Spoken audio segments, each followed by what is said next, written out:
Nauwi sa barilan at batuhan ang huling araw ng paghahain ng Certificate of Candidacy sa Sharif Agwak, Maguindanao del Sur.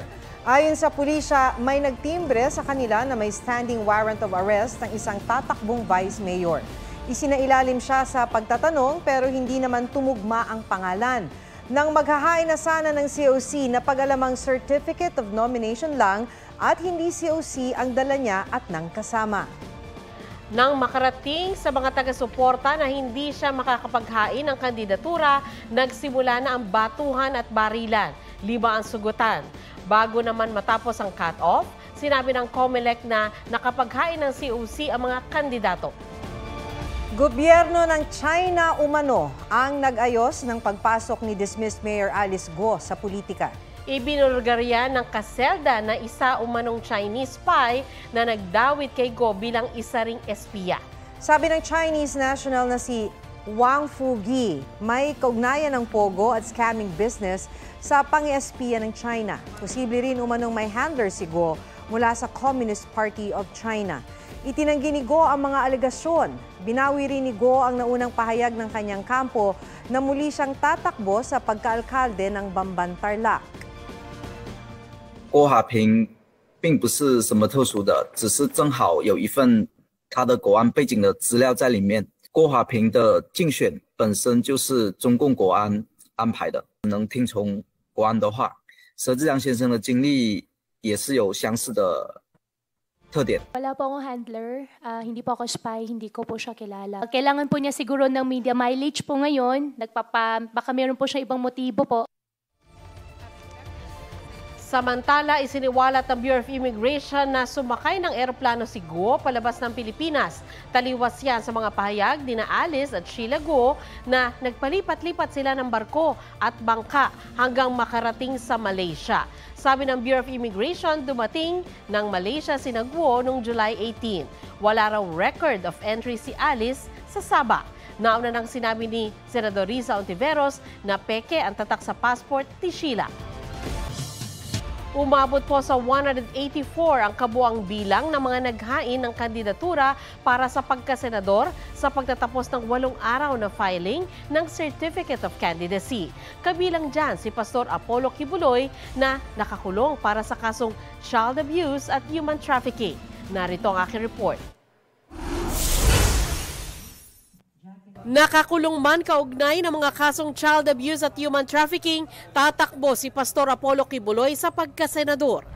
Pinaghain siya ng Certificate of Candidacy ng kanyang abogado sa ilalim ng Workers and Peasants Party o WPP. Paano siya magka-campaign? For Senator, we will campaign for him. The people of the Philippines will campaign for him. Tulad ng ibang aspirant, tinanggap ang kanyang Certificate of Candidacy pero wala pang kasiguruhang mailalagay ang pangalan niya sa balota. Considering na nandito na yung COC, ma'am, magbe-beg off ako na hindi muna namin sagutin kasi kung sakali man ang question po ay aakyat talaga sa COMELEC and the COMELEC has to decide about it. Naghain din ng kandidatura para magbalik Senado si Kiko Pangilinan na sinamahan ng kanyang misis na si Sharon Cuneta. Tumatakbo siya sa ilalim ng Liberal Party. Tatakbo ring senador si Attorney Vic Rodriguez. Minsan siya naging campaign spokesperson at executive secretary ni Pangulong Bongbong Marcos. Pero nagbitiw siya sa gabinete noong 2022 matapos lang ang ilang buwan sa pwesto sa gitna ng kontrobersya noon sa sugar importation. Ngayong hapon, nag-file din ng kanyang COC ang TV host na si Willie Revillame. Nag-file din ng kandidatura sa pagkasenador sina dating Commission on Audit Commissioner Heidi Mendoza, si Sagip Party List Representative Rodante Marcoleta, Peter Jovenel Advincula, pati na sina Princess Jade Ramos, Jovelyn Aceron, Leandro Versailles Jr., Fernando Advincula, Joseph Delgado, Eric Alcantara, Rosalyn Corazol-Cay, Randy Red, Romulo San Ramon, Abel Adorable, Mercedita Acopiado, Randy Restum, Emilio Chan, Deviando Biazon Sr., Roy Cabonegro, Rodolfo Basilan, Primo Aquino, Sunny Domingo, Jem Domagtoy, Roel Lamoste na nagpadala ng representative, Monique Solis Coquinaras, Ismael Bajo. Nag-file din ng COC sa pagkasenador si Omar Tomanong, Salvador Cabalida, Eric Martinez, Francis Leo Marcos, Martin Mendoza III, Berteni Catalunya Causing, Melchor Lucanias, Antonio Par, Loreto Banosan, Robert Marcos Taliano Tagian, Faith Ugsad, Wilfredo Red, Edmundo Rubi, Patrick Artajo, Rafael Chico, Romeo Macaraig, Shirley Quachin, Subair Mustafa, Celeste Aguilar, Sani Pimentel, Enrico Olonan, Ricardo Arguelles, Willie Ricablanca, Melissa Fortes Sanchez, Roberto Sembrano, gayon din si Gabriel Chaklag, Alexander Lage at Injim Bunayog. Sinabi naman ng COMELEC na nag-withdraw na si Defense Secretary Delfin Lorenzana ng kanyang COC matapos i-file ito kahapon. Ayon sa COMELEC, sasalain nila ang mga nag-file ng COC gaya ng mga napatawa ng perpetual disqualification to hold public office. Naghain na ng COC si Isko Moreno para sa pagka-alkalde ng Maynila. Sa Davao City naman, dating miyembro ng kanyang gabinete ang isa sa makakalaban ni dating Pangulong Rodrigo Duterte sa mayoral race. May report si Oscar Oida. Muling nabuhay ang laban sa politika ng mga Duterte at mga Nograles sa Davao City. Naghain ng Certificate of Candidacy sa pagka-alkalde si Attorney Carlo Nograles. Makakalaban niya si dating Pangulong Duterte na nag-file na ng COC kahapon. Kitang mga taga-Davao, deserve nato ang dunay choice. Makapili kung kinsa ang atong gusto. Dili ka ng no choice na lang tapirmi. Davao and all Davaoenos deserve a chance to have real, meaningful, and lasting change. Bago maghain ng COC, nag-resign bilang chairperson ng Civil Service Commission si Nograles kahapon. Matagal na naging magkalaban sa politika ang mga Duterte at mga Nograles. Pero nagbagong ihip ng hangin nang i-endorso ng mga Nograles si Duterte sa pagkapresidente noong eleksyon 2016. Si Carlo, naging cabinet secretary at acting spokesman pa ni Duterte. Tatakbo rin sa pagka-mayor ng Davao City, sina Rodolfo Cubos at Roweno Caballes. Magtatapat naman ang kapatid ni Nograles na si Margarita Ignacia at ang anak ni Duterte na si Pulong sa pagkakinatawan ng unang distrito ng Davao City. Naghain din ng COC sa pagka-congressman ng 1st District, sina Rex Labis at Janet Labines. Sa Maynila, naghain ng kanyang Certificate of Candidacy sa pagka-mayor si Isko Moreno. I respectfully ask Ate Hani, Ate, pwede akong bumalik sa pagka-mayor. And swiftly, she answered, no, I'm running for re-election. Karapatan naman din niya yun. So what I did is kiss her, and said goodbye, and hug Doc Pox. Kasi alam mo, ito mahal na mahal ko yung mga yan, sa totoo lang. Mahal, dahil kay Danny Lacuna. Ang ama ni Mayor Harry Lacuna na si dating Manila Vice Mayor Danny Lacuna ang naging mentor daw ni Isko sa politika. The last time we spoke to each other was, I think, July 12. Sabi ko niya, tatakbo po siya. Wala po akong sinabi. Pinakinggan ko lang po siya. That's face-to-face po. Tatakbo rin bilang mayor ng Maynila si Tutok Tuwin Party List Representative Sam Verzosa. Ang mga taga-Maynila naman may karapatan pumili ng gusto nila Kasi nakakalungkot puro away na po Naghain din ng COC sa pagka-mayor sina Alvin Avicilia Caringal, Michael Gosay at Jerry Sindo Garcia.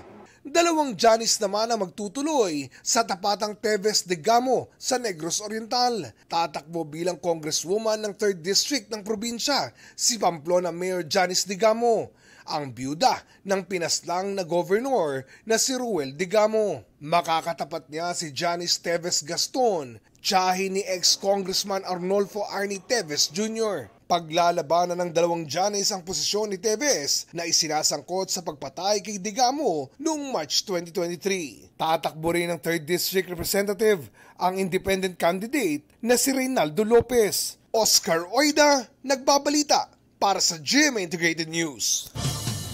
Ngayong huling araw ng paghahain ng kandidatura, 53 nominado ng mga party list ang nag-file ng kanilang Certificate of Nomination at Certificate of Acceptance of Nomination. Sa kabuuan, 190 party list ang naghain ng kandidatura mula October 1 hanggang ngayong araw para sa eleksyon 2025 base sa tala ng COMELEC. Mula sa iba't ibang sektor ang mga party list. 20% ng kabuang miyembro ng Kamara ay mula sa mga party list.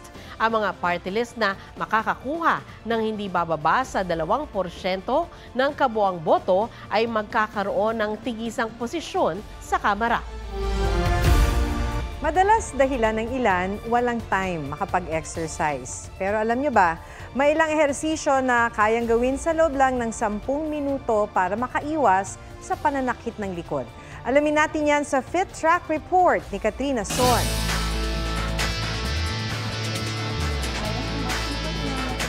Halos buong araw nakaupo sa harap ng computer ang account specialist na si Algie Aguado. Nakakaramdam po ako ng pangangawit po ng batok tsaka ng likod. Kaya naglalaan na raw siya ng oras para mag-exercise kahit ilang minuto lang kada araw. Talagang tumatayo-tayo po ako, nire-relax ko po yung sarili ko para maibsan po yung sakit po ng batok tsaka likod.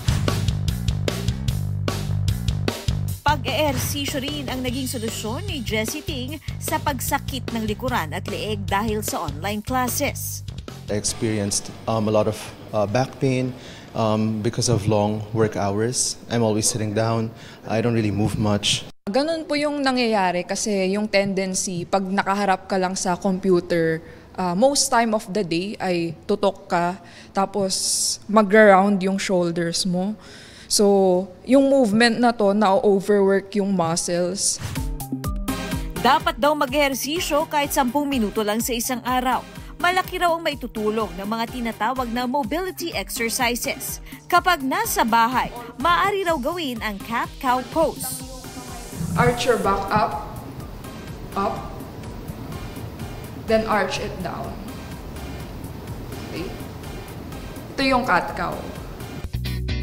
Sundan daw ito ng scapular push-ups na para sa upper back at shoulders. Para sa leeg, maaaring gawin ang neck flexion extension, neck lateral flexion, at neck rotation. Kapag nasa opisina naman daw kayo, ay pwede pa rin kayong mag-ehersisyo tulad na lamang ng mga ito. Ano ba yung pwedeng gawin, Coach? Yung una pong pwedeng gawin, side bend. So, one hand at the back of your head, tapos relax lang yung opposite hand. Bend mo lang yung side mo, parang maiipitin ka. Maaari rin daw gawin ang shoulder rotation at head circles. Malaki raw ang maitutulong sa ating pangangatawan ng mobility exercises para maiwasan ang pananakit ng likuran at leeg. Katrina Son, nagbabalita para sa GMA Integrated News.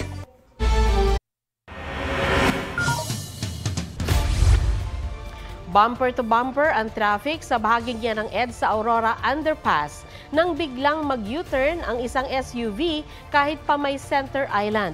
Muntik nitong masagi ang ibang sasakyan. Naplakahan ng SUV at sasampahan ng reklamo ng MMDA sa LTO ang driver nito. Paalala ng MMDA, sundin ang batas trapiko para iwas disgrasya. Ibinahagi ng Starstruck alumnus at transman na si Jessie Corcuera ang pinagdaanan niya para mabuntis. Napabilib naman ang film singer na si Bruno Mars sa ka-look-alike niya sa It's Showtime. May report si Aubrey Carampel. Ka-look-alike ni Bruno Mars from Cebu. Nagpabilib sa kanyang powerful vocals sa It's Showtime. If the party was over and our town earth was through. Mismong si Bruno Mars na-repost ang performance niya. I was